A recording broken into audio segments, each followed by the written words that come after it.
In this video, I'll show you how you can remove black boxes or squares on your desktop icons.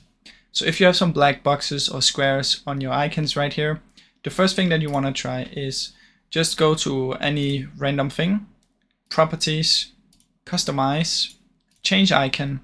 In here you can select the icon that you want, like let's say you want this one, press OK, apply and OK. And now this is how it's gonna look.